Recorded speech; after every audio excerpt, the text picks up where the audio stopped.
3, 2, 1, 0. All engine running. Whether you've been married 1 or 20 plus years, at some point, you realized you were married into crazy. And that's what our podcast is all about. We offer love, laughter, and a dose of reality as we unpack this crazy thing called marriage. So sit back, relax, and get your ear hustle on. It's time to start the conversation. All right, let's go.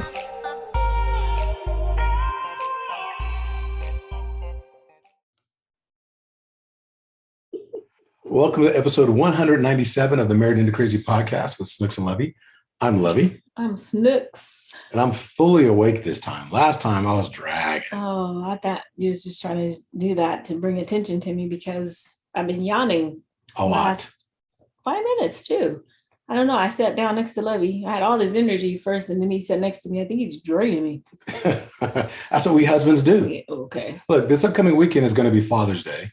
And yeah. so we need to, draw some of that energy, get some of that good vibe that the mothers seem to get on Mother's Day. There you go. And maybe we get some kind of energy to come help all of us dads out. Because, look, truth be told, look, we're going to get in that in just a second. But before I go there, we want to thank each and every one of you for coming back to the Married into Crazy podcast. Mm-hmm. For those of you that might be new, we are a couple that has been married for 25 plus years. And it wasn't always blissful. It wasn't always wonderful. We weren't living in the land of plenty when it came to our marriage. When I met her when she was dancing at the club. I was waiting for it. So silly. No, but what we did was we had friends that forced us together. So it wasn't quite a blind date. It was more of a bamboozle kind of. Absolutely was not a date. The lady I work with was his mom's best friend. We're not going to go into all the details. You just started talking about it. High level. That's highlight for me. High level. Don't tell me that's highlight for me.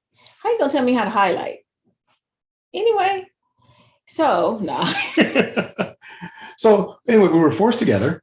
She didn't like me, and told everybody I was a nerd. Telling all that. You're just telling how we met. So good Lord. She didn't like me. Told everybody she did not like me. Went on. 4 months later, we were engaged.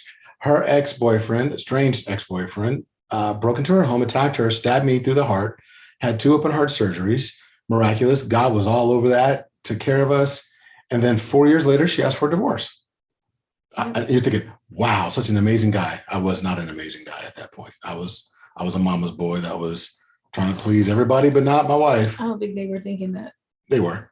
And long story short, we worked it out. We went through a lot of stuff, and we've taken all the things that God has brought us through, the lessons learned, the coaching, the counseling that we've gone through. And we felt as if there was a need to share with other couples. We've been doing that for years within our church, within our community. We've had friends pull us in over at their home before we actually became marriage coaches to just sit down with their friends to talk and help people through stuff. Well, I mean, I just want to kind of highlight something too. You talked about our coaching and, when we went to coaching, a lot of us, I'm talking about a lot of what happened with Lovey and I is that we did go to counseling, but it wasn't something that I felt fit for us. So we kind of, I don't want to say we developed our own thing at that time. Over time, would you say it progressed into what it is now? I would think so. Yeah, absolutely. And there were other people that poured into us. We had unofficial marriage coaches that actually poured into us. And we just kind of took the baton and started doing it with others. And that's how the Married into Crazy podcast came to be.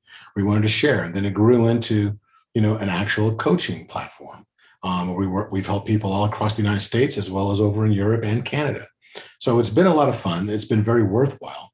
And if you want to learn more about Married into Crazy outside of the podcast, you can go to marriedintocrazy.com and look at a variety of things that we're doing there. There's a clothing line. There's a variety of things there. There's also our coaching. Book a discovery call. Go to the coaching page. You'll see some information there where you can just get a 15 to 30 minute conversation with us and chop it up to see if, I don't know, maybe we can have a conversation about becoming your coaches and assisting you to go from wherever you are to that next level. And and it's all confidential. There is no, he took your side because he's a guy, or she took your side because she's a woman. No, we're a couple, and we're an independent third party that will sit there and work with you.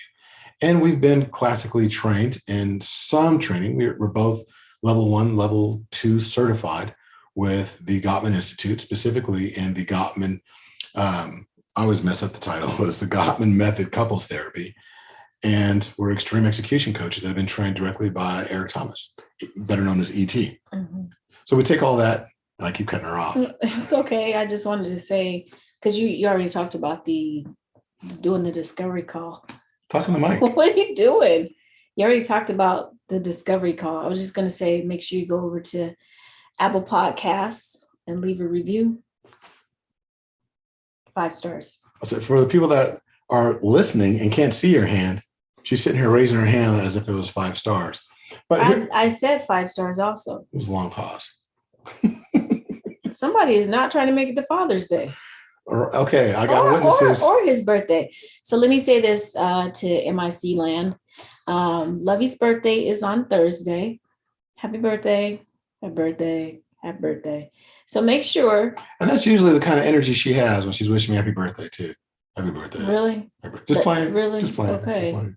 Anyway, so make sure y'all go over to our webpage, our Facebook page, our Instagram, wherever you can find us. Leave us an email and give this man a shout out for his birthday. And we have some major announcements coming up. One specifically is going to be announced on July 6th on our Facebook page that is open. And it is Iron Tribe, the Marriage Community. In order to hear what we're going to be doing for everyone, you need to join our Facebook page. Go there, become a member, and then you'll be invited to the exclusive live that we're going to do on July 6th for the major announcement. And it's going to be with that community first. And then after that, we may come back to the podcast and share it there. Most likely we will. But if you want to be there for the exclusivity and have some fun, some special guests, then I think you'll really enjoy it. Again, go over to Iron Tribe, the Marriage Community on Facebook, and become a member. So let's just jump into this. We've already mentioned that Father's Day is coming up this week. Mm-hmm. Yep. What's your complaint already? Go.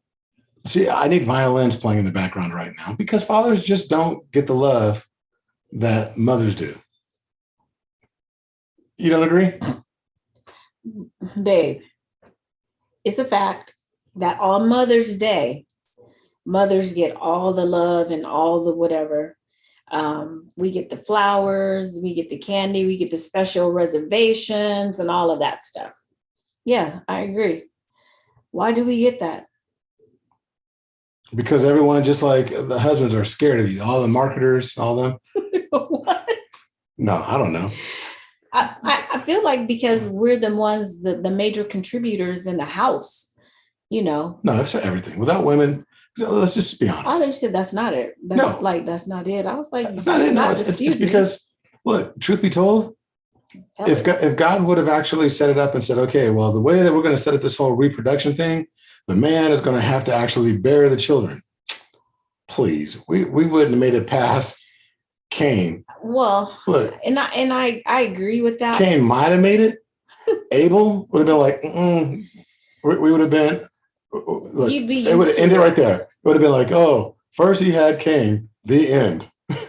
Adam killed everybody after that. You'd be used to the pain though, because you wouldn't know anything different. Yeah, well, fellas, look, we can absorb pain in a lot of areas, like when it comes to combat, what have you. You hear about these heroics. Yeah, until we catch a cold. I was about to say, because babe, you get sick and or COVID. Please, we had to rely on us, on men, to bear children. I don't. No, it would have been like, no. That's because let the dinosaurs run. Dinosaur. That's because that you're basing it on information that you have now. Had you not known, if that's all there was, y'all be having babies. We would have been running out, begging dinosaurs to eat us. Just take me now. I need you to stop. So.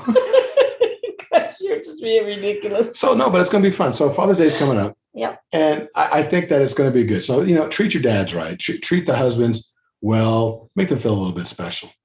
And while we're on that subject of feeling special, make sure you're making each other feel special. It should be like a couples thing for the most part. So I was going to say, what would Father's Day be for you to feel special? Don't say that nasty either. No, you'd have to give me. I was like breakfast in bed. We bring me the coffee and something to eat, and then you're sitting there. And as I'm eating, you're sitting there massaging my feet. You know what? I want to be Prince Akeem. I want to be Prince Akeem on Father's Day. I want the rose petals thrown on the ground. I want the people fanning me. Okay. Let's just talk about that. There's 3 of us in the house. So who's going to throw the rose petals and who's going to fan you? It would have to be Kiana would have to throw the rose petals. Ashanti would have to be the fan person. Mm-hmm. And then you would be the one that would be giving my bath. Said earlier, don't be nasty. I said just give me my bath. Because I am Prince Hakeem on that particular day. Okay, so that means the rose petals, everything is going to stay on the ground until the day after. Oh, and they won't clean it up either. No. Kiki be like, oh, I'll vacuum it. And then 2 weeks later. We got dead flowers on the floor. No, I mean, that would be cool. But you got to have fun like that. It would be cool if something like that did happen. But no, it wouldn't. First of all, let me just tell you about Lovey. Lovey doesn't like to get in the bathtub and take a bath, especially not with me. Okay, let's go there. Okay, am I lying? Oh, you ain't lying. Okay. Because when Snooks actually draws bathwater, she thinks she's one of them, wicked witches of the West, and she's got a cauldron. I'm just waiting for her to come upstairs and start cutting some carrots and throwing it in the bathwater with me. She'd be trying to boil the skin off a brother. I'm just saying. First of all, it's not that hot, okay? It is that hot. No, it's not. It is that hot. Lovey is such a baby. One time I went in the bathtub. Oh my God. Well, I was getting undressed and I was going to get in there. And then I saw a dragon sitting in the water talking about, you don't want to get in here. You don't want to get in here. It's hot. It's hot. And I was like, if the dragon is sweating, okay, there's a problem. Lovey is a baby. Gosh, he's such a baby. I'm like, okay, we have to put it on lukewarm baby water. It's got to be enjoyable for me.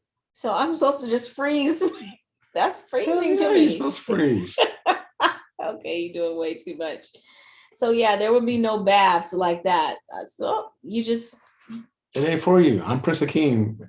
It could be cold if I want to throw some ice cubes in there if I want to. But look, hey, these are the kind of things that we do as a married couple that's been together for so long. And again, I had mentioned earlier that we were almost divorced on the verge of it. She asked for a divorce. She was looking for a divorce lawyer. I was moving out. There were challenges, but we found some reasons. Oddly enough, we didn't look for the reasons, but God kind of presented some stuff. He brought us back together. But there are some reasons why that you should really persevere, and save your marriage, barring abuse, as long as there's no abuse. Yeah. And go ahead. No, I was just going to say, that's our staple sentence. We can figure these things out, but when we're talking about abuse, be it emotional, financial, physical, mental, what's the other one? Any kind Any of type of abuse that you can think of. You want to get out of there and get somewhere safe. Get some assistance. Every single county produces a resource sheet, and you can look it up on the internet where they have telephone numbers, email addresses, all these resources for if you're unhomed or homeless, if you understand it better that way. If you need resources for being battered, almost all of it's confidential. There's food places, food banks, things that you can do. There's so many different things that you can actually utilize. So don't suffer in silence. Go and do something that's going to benefit you and your children, or whatever the case may be. But aside from abuse, and keep that thought right quick. Like Lovey just said, don't suffer in silence, but also don't suffer because of your pride. A lot of people stay because of what it looks like, or they're embarrassed about whatever their situation is. Do not take ownership for someone treating you bad. That's their bad. That's on them, don't take ownership of that. So forget the pride, forget how it looks to whomever. It's about you being safe.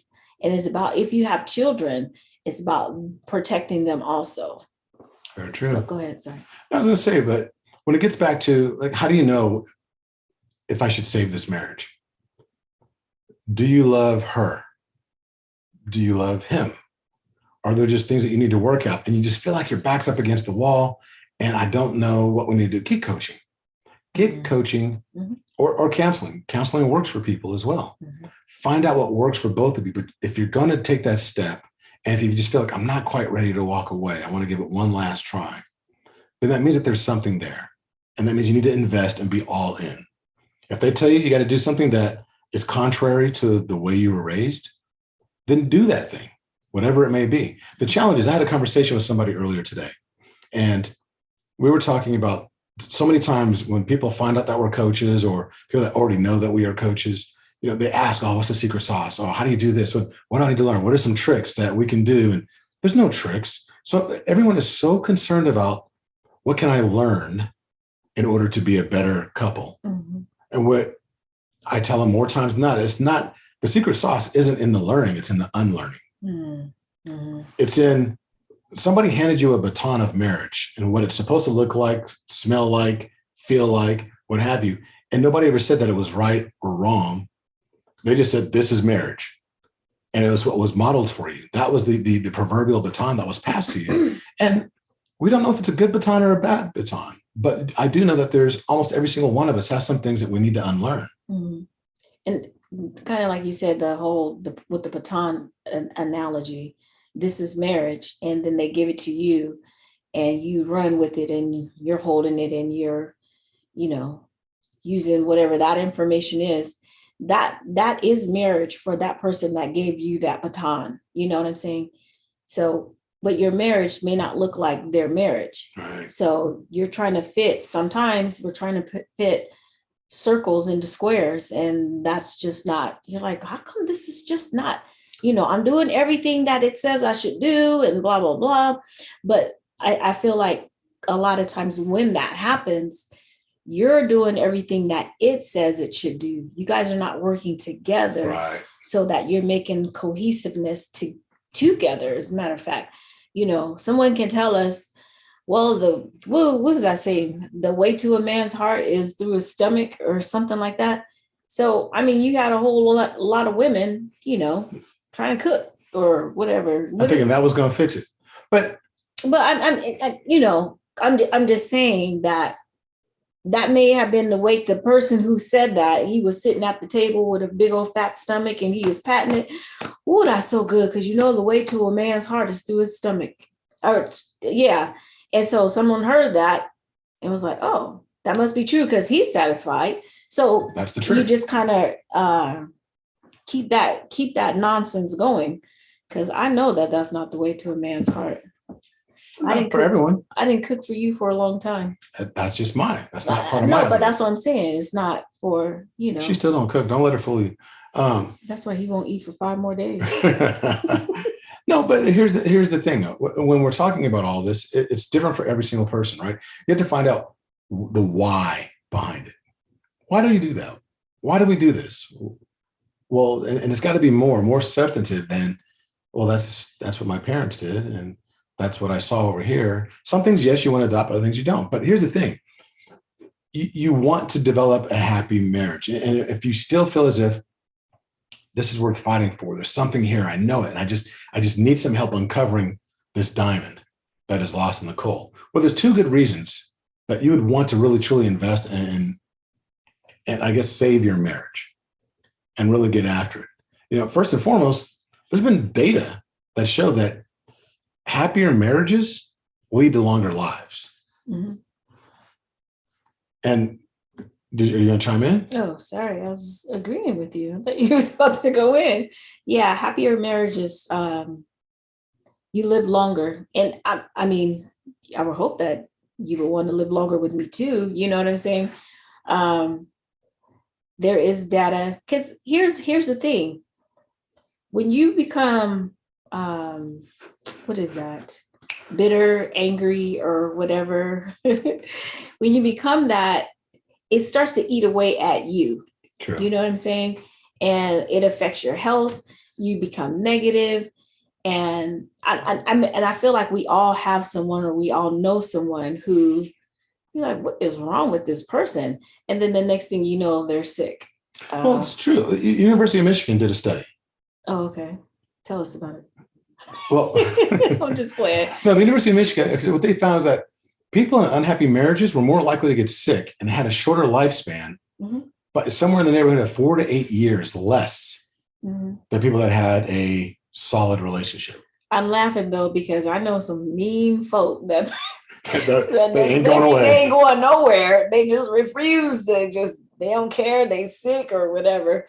But it is true, when you're cynical and you get conflict and stuff like that, that will start to physically affect you, your physiology, your physical, just everything. And then you wonder why am I always sick all the time? Because it manifests itself when you have like constant conflict, when you have neglect, when you have distrust, we have all these different things that are showing up, not just a few, right?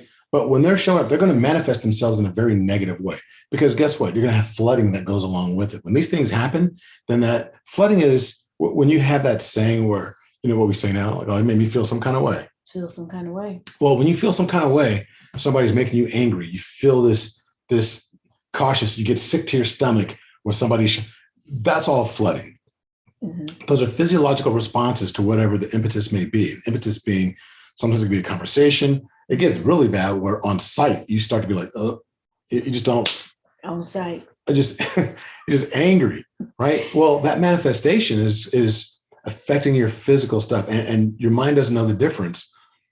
It just knows that I need to respond. And so when you have these physiological responses, your body has a tendency to flood the body with not just endorphins and stuff, but you also have the I can't think, like cytokines and these different things that respond in order to do the repair at a cellular level. So, and there was a study done by the Gottman Institute or Gottman Love. Same thing. Gottman Love Lab was at the institute. Yeah, they found that with happier, more satisfied people, they had more, white blood cells. Right. And white blood cells that's the immune blood cell, or it protects your immunity, or right. It protects your immune system. I'm not a medical person, so. And that was. It was a good ratio. Yeah, they found that was so with people that were in happier relationships, their white blood cell count or whatever. So let's define that. It wasn't necessarily like a lot of white blood cells, because we look for white blood cells when somebody's having an issue, having an infection. And if you have an extremely high white blood cell count, that tells you that something is wrong. But if you're depleted of your white blood cells, then it also means that you're not able to fight off some of these, viruses and what have you, things that are trying to really infiltrate your body. And what they found with these happier couples was that they had, a good number of a good ratio when it came to the white blood cells, not so much that it was on the negative side. Because that's so funny, because I remember when I read that study, I was like, wait, I thought white blood cell count, high white blood cell count means something negative. So it's extremely high. Yeah, I had to do some research on my own the research. But here's the other thing. If you have a happier marriage, it just naturally lends itself to having happier kids. Okay. You think? I mean, yeah. There's data. There is data, but there's also experience. Look, and things that we're talking about, these are not blanket statements. These aren't things that apply to everybody 100% of the time, but there's data that actually shows. We lean heavily on the Gottman Institute. Research, yeah.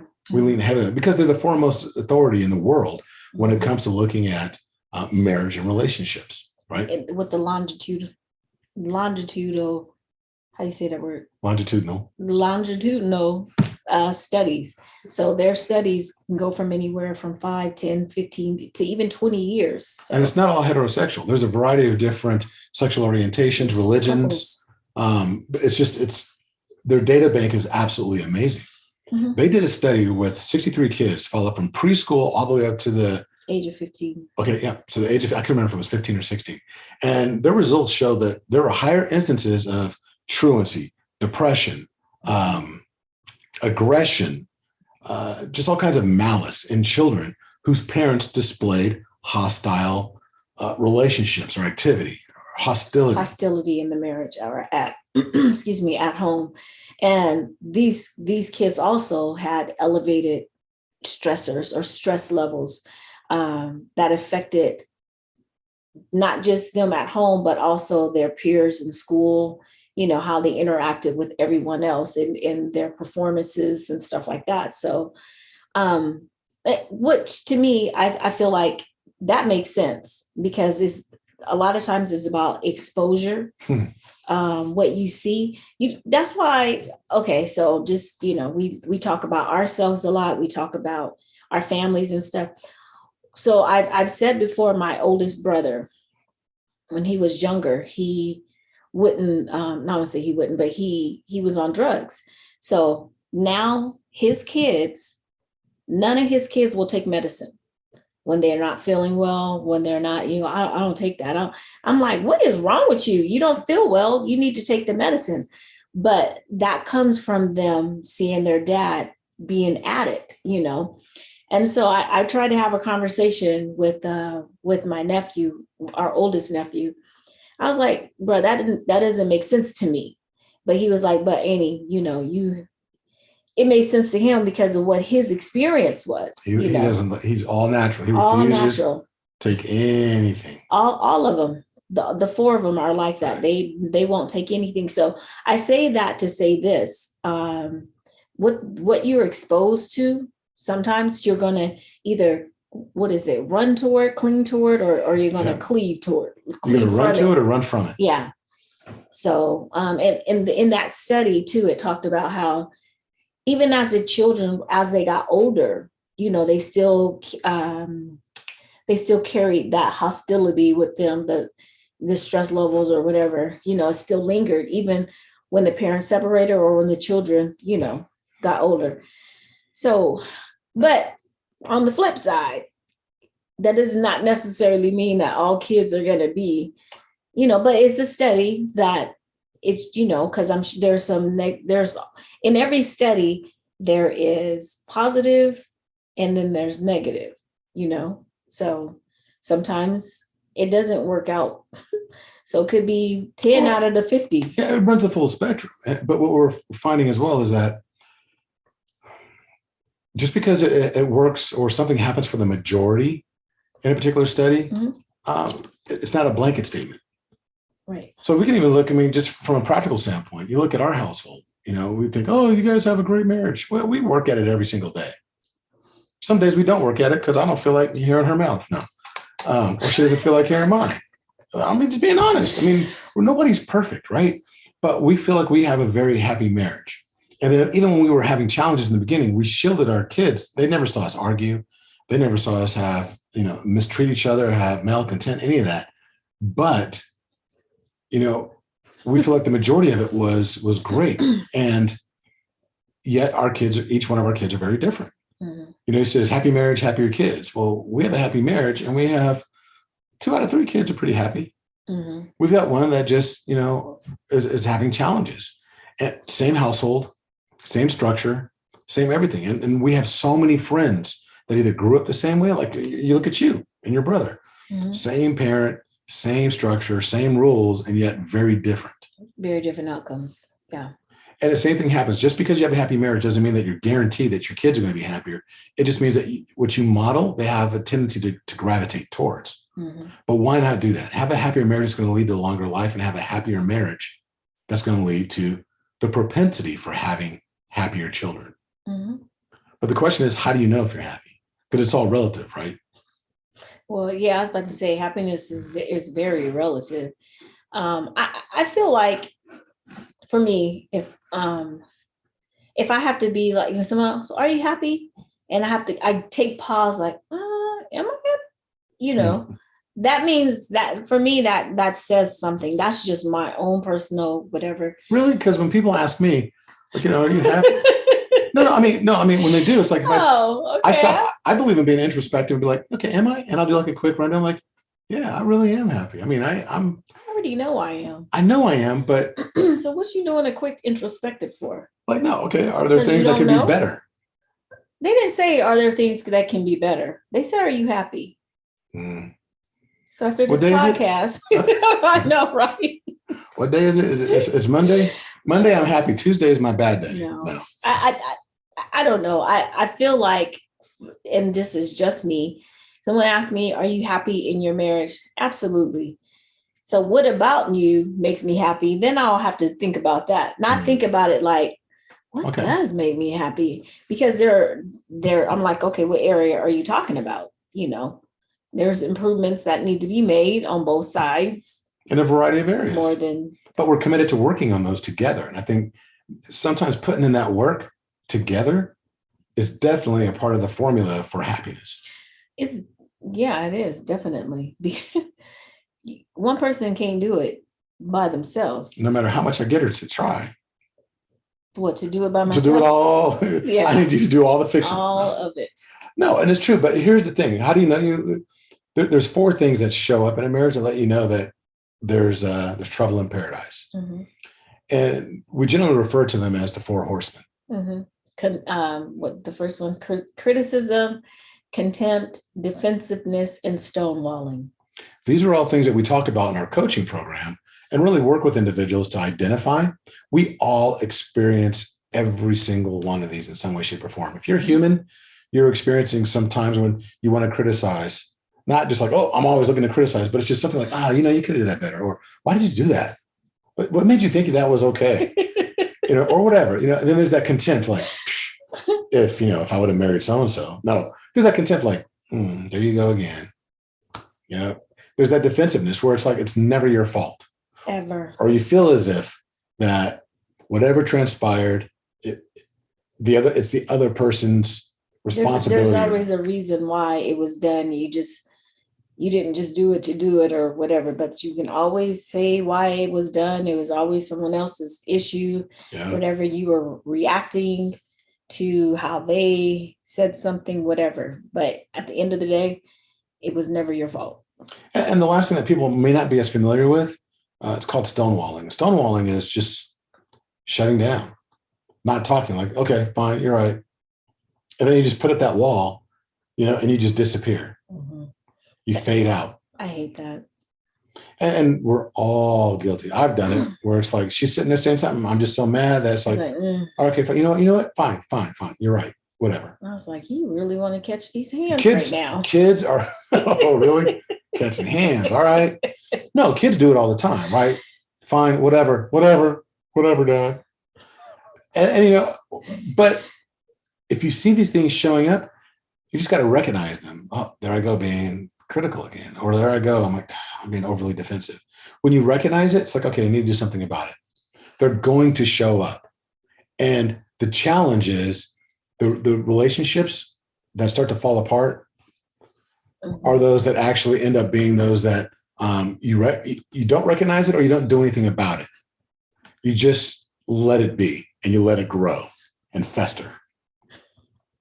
Well, yeah, and that's when the grow and fester thing, I want to say, if we're being very honest, that's kind of what we did for 4 years. For our first 4 years? Yeah. Absolutely. I mean, we did have some back and forth, but we never had a big blowout type of fight.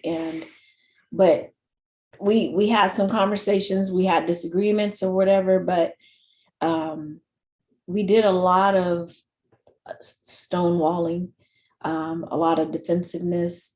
There was contempt. There was a lot of contempt. I don't know so much that we criticize. I did. I didn't do it out loud, but I did it. I'm being honest. Whether it's out loud or in your head. No. I know, but I'm saying projecting to you as far as being criticizing you or whatever. But we that festering, and then that's when it reaches. I was just like, I can't do this anymore. It's like that pot. Move it down. That's what I was asking. Sorry. That's what I was. That's how the whole year 4 came for myself. There have been times where when I was in the room, I would just cry because I'm like, what in the world? What is happening? This is not my marriage. This is not what I signed up for. This is not what I wanted. And I always felt like you were so oblivious to what I was feeling or how, because I'm like, I'm not finna talk to you about it again. I was oblivious. When I say finna and all that, that's when I'm in my emotions because I don't use correct enunciation or whatever. But I don't know so much that you were oblivious. Well, maybe you were. I can't say that you weren't. I'm a very direct person. It's like if you're feeling somewhat, you got to tell me. I don't make any assumptions. I don't read between the lines. Me telling you, I did tell you stuff. Well, I wasn't listening. And there you go. And look, I'm being honest. I mean, but there took a lot of growth, took a lot of work, and we still put in the work.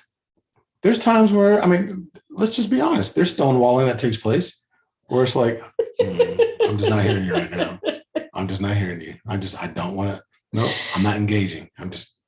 We'll come back to it later. But it doesn't stick around. It's not like for hours or days. It's like, it might be a moment where it's like, okay, we've gotten better at apologizing. But see, I don't feel like we stonewall. I feel like, to be honest, when like you're saying something, it may start out, I'll say that it may start out as a stonewall.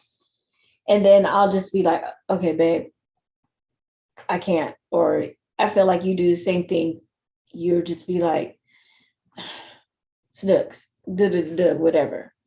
But we recognize, I think, early on that it's about to go that way, Right. And we're quick to correct it. And here's the hard thing. Like, when you have two marriage coaches that have come together to actually kind of do like, Wonder Twins, superpowers activate, so we can work with couples, couple to couple. Invariably, we end up coaching each other at times when we don't want to be coached. Yeah, that's true. And it's funny, we point stuff out and it's like, yeah, I know I did that. I don't say that. That's love. I do in my head. I do. I'm being honest. I do. I'd be like, oh, I hate when she right. She calls me out on something. Well, I don't call you out. Like, I just say, no, you just point out stuff. And I'm like, nope, that's not what I meant. Knowing full well. That's exactly. I guess I did, but I'm not going to tell her right now. I'm going to give her 5 minutes. Yeah, you're going to tell the truth. I'm going to come back and apologize later. And see that right there for me is very, very key. We cannot be so proud or so, I don't know what people be on when they just feel like they cannot apologize. Can you just say sorry? Because sometimes I'm sorry, and a sincere I'm sorry is all that the other person needs to hear. It goes a long, long way. But they be like, I'm not sorry because I didn't do nothing wrong. And if they thought that I did, well, that's their problem. Right. And that's blah, blah, blah. I'm like, so how vested are you in this relationship then? It's true that. Look, we've been kind of, we had a script, kind of stuck to it, kind of didn't. We added in a few little things. But the bottom line is that your marriage is worth fighting for, barring abuse. And we've talked about that up front. And we've given you a couple of good reasons to really invest, dig in, and fight for your marriage. If you don't have children, then it's not about having the happier kids, but there's youth that will be around you. You might have nieces and nephews that are watching you. Trust me, there's eyes on your marriage, little eyes on your marriage. And case in point, when we were going through it, it was my aunt and uncle. It wasn't my parents that I looked to for direction when it came to, some advice on how to get past this. It was my aunt and uncle. We weren't their kids, and yet we went to them. They actually kind of bear hugged us. They jammed us up. Like, no, this ain't happening, and this is why. But they broke it down and they modeled it for us. Yeah. So you never know who's watching. And then on top of that, it's something that who doesn't want to live longer? Who doesn't want to be healthier? Your marriage can contribute to, a longer, healthier, more fulfilling life. And just like going to the gym, putting in that work, well, you know what? You got to put in the same type of work when it comes to building up your marriage. Mm-hmm. We've given you the data. We've quoted some studies. You have the tools. Now, the question is, do you have the desire? Mm. You have that desire, then definitely do what we said early in the very beginning.